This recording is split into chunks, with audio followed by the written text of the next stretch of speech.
Ora, é convidado desta edição da noite o Presidente do Grupo Parlamentar da UNITA, Adalberto Costa Júnior. Muito boa noite. Muito obrigado por ter vindo. Os resultados foram divulgados. Primeira pergunta para si, para a qual peço uma resposta mais direta possível.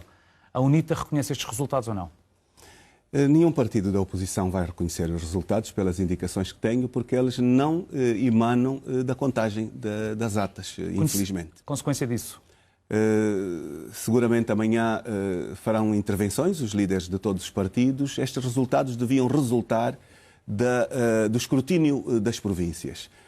Em 18 províncias, só 3 fizeram escrutínio, as outras 15, até o presente, não fizeram escrutínio.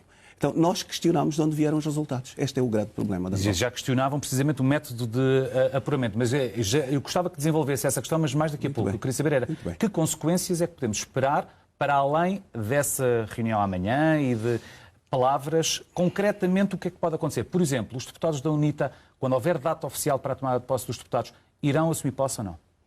É uma boa pergunta, é uma pergunta extremamente importante. O que eu quero dizer é que está criada uma crise, lamentavelmente, do desrespeito à lei por parte da CNE. Não me quero estender, mas o processo eleitoral foi todo eivado por desrespeitos à lei, todo ele. E a contagem dos votos, tanto os provisórios como os definitivos, desrespeitaram a lei. E eu tenho aqui uma pequena curiosidade, só para poderem acompanhar. Em 2012, saíram resultados provisórios a centésima iguaizinhos aos resultados de 2017. Isto parece incrível, parece uma anedota. Em 2017, até a centésima, o MPLA, a UNITA e a Casa CE tiveram o mesmíssimo resultado. Acha isso possível? Em 2 eleições separadas por 15 anos, ou por 5 anos de diferença. A Televisão Pública de Angola emitiu em 2012, a Televisão Pública de Angola emitiu em 2017 a centésima. São resultados de laboratório. Fraude, como diz aí no telemóvel? Esqueça essa palavra, mas são resultados laboratoriais. Os partidos não querem entrar ainda neste debate. Naturalmente que haverá um contencioso, vai para o tribunal. Nós temos um drama em Angola, para lhe ser muito direto. O drama é que a Angola que temos hoje não fez a reforma das instituições. Nós temos um país formatado ainda sobre o aspecto absolutamente partidário. Nós temos uma campanha em que não houve candidato do MPLA a confrontar os partidos da oposição. A campanha foram as instituições que confrontaram os partidos da oposição. Os nossos adversários foi a televisão pública, foram os jornais públicos, foi o Tribunal Constitucional, foi a CNE, que se posicionou como um adversário dos partidos políticos, a Procuradoria da República entrou um processo partidário a todos os níveis. Toda a campanha de João Lourenço foi com comícios artificiais, usou logística das Forças Armadas, aviões do Estado, dinheiros públicos, usou também a compra do voto, entraram processos nos tribunais, os tribunais consideraram-se incompetentes para julgar. E veja o lado mais escandaloso. Em Benguela, a CPE tinha recusado fazer a contagem e depois no dia seguinte descobriram 20 mil votos mais para a UNITA. E a CNE ontem achou que esses 20 mil votos não eram contabilizáveis. Ignorou-os. Portanto, esta é a Angola que temos hoje. Mas e como é que caracteriza então esse comportamento? E eu vou recuperar a palavra, porque ela aparecia no seu ecrã, do seu telefone, e ela é muito importante para a Angola. Fraude eleitoral, foi o que houve? Os partidos não estão a querer utilizar esta palavra. Porquê? Por uma questão de ela representar já um elemento muito antecipado de contestação. Não existe, da parte dos partidos políticos angolanos, e não existe da UNITA, um propósito antecipado de qualquer contestação. Devo dizer que os líderes partidários, em conjunto, fizeram uma conferência de imprensa domingo. Convidaram uma entidade acima de qualquer suspeita, a Igreja Católica, para poder intermediar, fazer-se uma ação de contagem dos votos nas províncias, porque não foram apurados. Até hoje, os resultados definitivos que permitem a conclusão dos resultados finais passam exatamente pelo escrutínio provincial.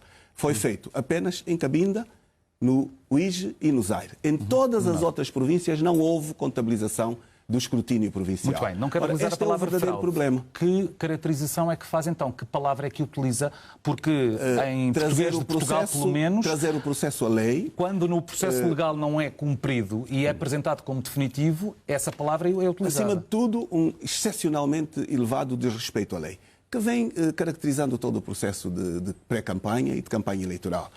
Eu não acredito que um país, por exemplo, como Portugal, que tem um Estado de Direito democrático, pudesse aceitar que nas eleições e na sua aproximação não houvesse publicação dos cadernos eleitorais como a lei obriga. Não houve. Não houve credenciamento de uma parte dos observadores. Como sempre, lamentavelmente, repetimos o mesmo ato. Não houve publicação dos membros das mesas eleitorais.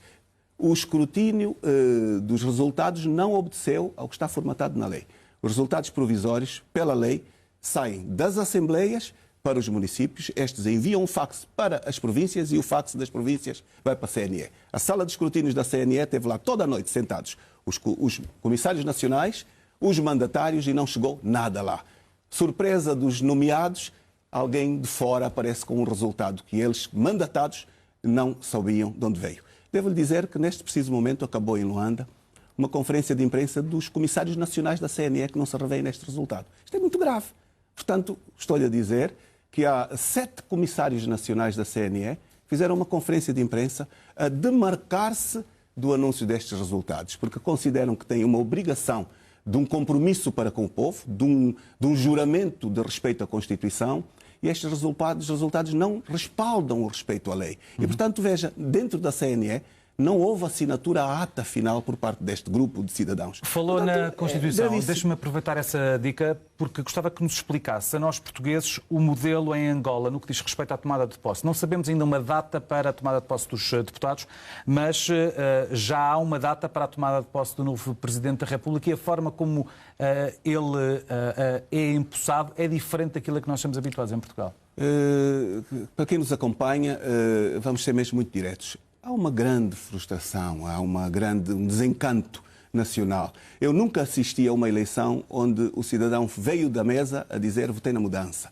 Houve um ato de penalização do governo por causa da má governação. Olhe que Angola está com uma falência generalizada das suas instituições. Há crise económica, a crise social, a crise política. Não se ganha eleições em todas as províncias com maiorias absolutas dessa forma. Isto é um resultado formatado. Então, indo de encontro completamente à sua pergunta, este é um dos dramas. Um dos maiores desafios que Angola tem é retomar a eleição direta do Presidente da República. A Constituição aprovada em 2010 acabou com a eleição do Presidente da República. O Presidente é eleito à boleia da lista do Parlamento. Isto não existe em nenhum sítio do mundo. O primeiro dos deputados eleitos fica Presidente da República, sem uma segunda eleição, sem uma segunda Câmara no Parlamento que eleja entre idênticos um Presidente da República, como por exemplo na África do Sul. A África do Sul elege o Parlamento e os parlamentares elegem o Presidente da República entre qualquer deles que tenha maioria. Em Angola não. Elege-se o Parlamento e o primeiro da lista fica Presidente. Isto é inacreditável. Nós consideramos isto mesmo um golpe constitucional. E, portanto, é um dos aspectos urgentes de se alterar no âmbito do futuro. Nós pretendemos viver num Estado democrático e de direito. Mas para alterar é preciso que haja vontade do outro principal partido, o MPLA. De João Lourenço, que opinião tem e que perspectiva e expectativa é que tem que o novo chefe de Estado de Angola venha a ter, nomeadamente em relação a matérias como essas? Sabe que tornar-se chefe de Estado num processo deste género, com desrespeito à lei, e particularmente eu ouvi o discurso que fez de tomada de posse, penso que não foi muito bom. Fez ameaças aos partidos da oposição. Para quem está a fazer o seu primeiro discurso, não me parece ter sido muito feliz. Portanto, não podemos esperar uma oposição construtiva da parte da UNITA daqui para a frente? A UNITA tem uma posição absolutamente construtiva. Devo dizer que a UNITA está, com todos os outros partidos, a pedir o retorno aos carris da legalidade. Apenas. Porque vou-lhe dizer, é impressionante. Desde o início deste processo, nós o que é que vimos? Vimos o Estado partidário a fazer a campanha, a determinar resultados, a concorrer contra os partidos, a dificultar a comunicação social, é um dos aspectos interessantes. Os observatórios que a sociedade civil criou para a observação das eleições provaram, por exemplo, uma transmissão quase de 24 horas para o MPLA na televisão pública, nenhum comício transmitido por parte da televisão pública dos outros partidos. Repare, toda uma inteira campanha com a inexistência de um debate público. O João Lourenço furtou-se a todos os debates. É verdade, um atipismo só próprio de um país não democrático. Portanto, esta é a nossa dificuldade, este é o nosso desafio. E provavelmente não vai mudar com o João Lourenço aquilo que basicamente me está a dizer. Não se está a avançar muito rapidamente. Eu sou um positivista, eu sou daqueles que acham que há sempre a possibilidade de melhoria. A verdade é que nós estamos aqui numa crise séria. uma crise, antes de mais, de reconhecimento dos poderes políticos. As eleições servem para a legitimação democrática do poder político. E este poder político não é legítimo. Mais ainda, uma curiosidade. Quem é que dá posse ao presidente eleito? É o presidente do Tribunal Constitucional. O presidente do Tribunal Constitucional está fora de mandato. A nossa Constituição determina que os membros do Tribunal Constitucional têm 7 anos de mandato e não são revogáveis. Ele vai em 10 anos e, portanto, não tem já o lado da legitimidade. Adalberto Costa Júnior, o nosso tempo está como é que a televisão isto voa, tínhamos muitos temas, eu só gostava de uma resposta o mais telegráfica possível da sua parte. Isaías Samacuva tem dado a entender que pode não continuar na liderança da UNITA. O senhor está disponível para avançar por uma candidatura? Muito telegraficamente, o momento é um momento de busca de soluções para a problemática atual. Como o Adalberto, há muita gente. Eu tenho condições para concorrer, mas isso o Presidente Samacuva tem ainda 3 anos de mandato. Portanto, eu espero que ele cumpra o seu mandato e logo se verá. E, no entretanto, logo se fará. Adalberto Costa Júnior, muito obrigado por ter vindo até a edição da noite. Muito boa noite. Muito boa noite.